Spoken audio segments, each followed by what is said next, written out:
पाकिस्तान के साबका कप्तान बाबर आजम की वापसी हो चुकी है। जी हाँ, एशिया कप के बाद बाबर आजम भी आपको खेलते हुए नजर आएगा और मे बी 90% चांस है कि मोहम्मद रिजवान भी आपको विकेट कीपिंग करता हुआ नजर आएगा। जी हाँ, फैसला हो चुका है बाबर आजम की वापसी का। फैसला तो पहले ही हो गया था।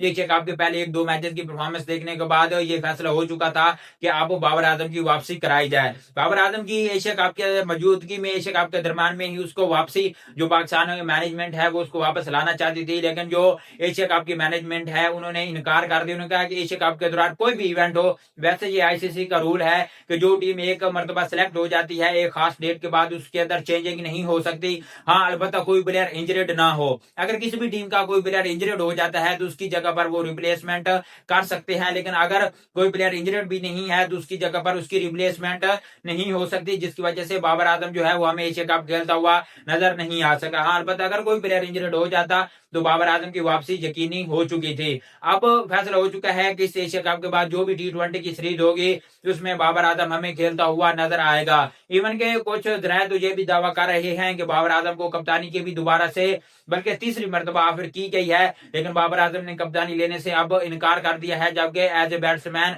बाबर आजम हमें इस एशिया कप के बाद खेलता हुआ नजर आएगा। एशिया कप में मजीद पाकिस्तान का एक मैच रहता है जो कि आज बांग्लादेश के खिलाफ खेला जाएगा। उसके बाद अगर पाकिस्तान जीतता है तो फिर फाइनल में पाकिस्तान और इंडिया का मुकाबला होगा। यही दो मैच तय करेंगे कि एशिया कप के बाद जो सलमान अली आगा है वो कप्तान रहेगा या नहीं रहेगा, और उसकी बैटिंग परफॉर्मेंस भी ये तय करेगी कि एशिया कप के बाद सलमान आगा पाकिस्तान की T20 टीम का हिस्सा भी होगा या नहीं होगा। ये दो मैच फैसला कौन होने वाले हैं, और उसके साथ साथ मोहम्मद हारिस के लिए भी यही दो मैच फैसला कौन साबित होने वाले हैं। इन दो मैच में इन दो खिलाड़ियों का जो फ्यूचर है वो तय हो जाएगा कि मोहम्मद हारिस और जो सलमान अली आगा है ये पाकिस्तान की क्रिकेट टीम में मौजूद होंगे एशिया कप के बाद या नहीं होंगे। में भी हो सकता है कि सलमान अली आगा को कप्तानी के साथ साथ पाकिस्तान की T20 टीम से भी निकाल दिया जाए। बाबर आजम जहां तक मुझे ये है कि वो कप्तानी दोबारा से नहीं संभालेगा, और मैं नहीं समझता कि उसको दोबारा से कप्तानी संभालनी चाहिए, क्योंकि जब वो कप्तान होता है तो हार का जिम्मेदार सिर्फ और सिर्फ बाबर आजम को ठहराया जाता है,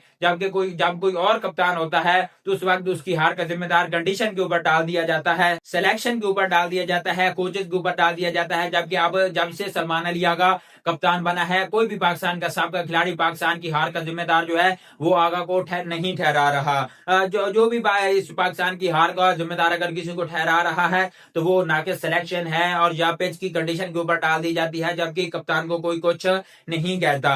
जबकि जब बाबर आजम कप्तान होता था तो अगर पाकिस्तान टीम अच्छा परफॉर्मेंस करती थी, जब पाकिस्तान जीतती थी तो उसका जिम्मेदार नसीम शाह, हारिस रऊफ और जबकि दूसरे लड़कों को जो है उसका क्रेडिट दिया जाता था। जबकि जो पाकिस्तान टीम है ये जब हारती थी तो उसके जो जिम्मेदारी है वो सिर्फ और सिर्फ बाबर आजम के ऊपर डाली जाती थी। उस वक्त ना कोई कोच को पूछने वाला होता था, ना कोई चीफ सेलेक्टर को पूछने वाला होता था, ना कोई पाकिस्तान के बाकी 10 खिलाड़ियों को पूछने वाला होता था, ना कोई पाकिस्तान क्रिकेट बोर्ड के चेयरमैन को पूछने वाला होता था। लेकिन अब सूरत हाल ये चल रही है कि कप्तान के ऊपर तो कोई खास तनकीद नहीं हो रही, लेकिन हाँ अलबत्ता बाकी दूसरे खिलाड़ी के ऊपर भी तनकीद नहीं हो रही। अगर तनकीद हो रही है तो वो बोर्ड के चेयरमैन के ऊपर हो रही है, चीफ सेलेक्टर के ऊपर हो रही है और कोच के ऊपर हो रही है, जबकि कोच कैप्टन को कोई पूछने वाला नहीं है। जबकि जब बाबर आजम कैप्टन था तो ये जो सूरत हाल है ये बिल्कुल मुख्तलिफ थी।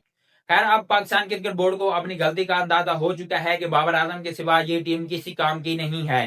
जब बाबर आजम मौजूद होता था तो हमें कुछ न कुछ यकीन होता था कि हम मैच जीत जाएंगे, जबकि जब से बाबर आजम को टीम से निकाला गया है हर पाकिस्तानी शौकीन डर रहा होता है कि ये कहीं ये हमारी टीम जो है वो UAE या ओमान से भी ना हार जाए। तो खैर, बिलाखिर एशिया कप को गंवाने के बाद T20 वर्ल्ड कप 2026 से पहले अब पाकिस्तानी मैनेजमेंट ने फैसला कर लिया है कि बाबर आजम की 100% वापसी होगी। जो अगली सीरीज है जिस भी टीम के साथ है, चाहे वो बांग्लादेश के साथ हो या फिर साउथ अफ्रीका के साथ हो या फिर उसमें श्रीलंका और अफगानिस्तान के खिलाफ भी एक ट्राई सीरीज खेली जानी है, तो उसमें बाबर आजम हमें खेलते हुए नजर आएगा। जबकि जो मोहम्मद रिजवान है उसकी शमूलियत जो है वो आने वाले 2 मैचेस के अंदर मोहम्मद हारिस की परफॉर्मेंस को देखकर ये बताया जाएगा कि जो मोहम्मद रिजवान है उसकी भी वापसी होगी या फिर नहीं होगी।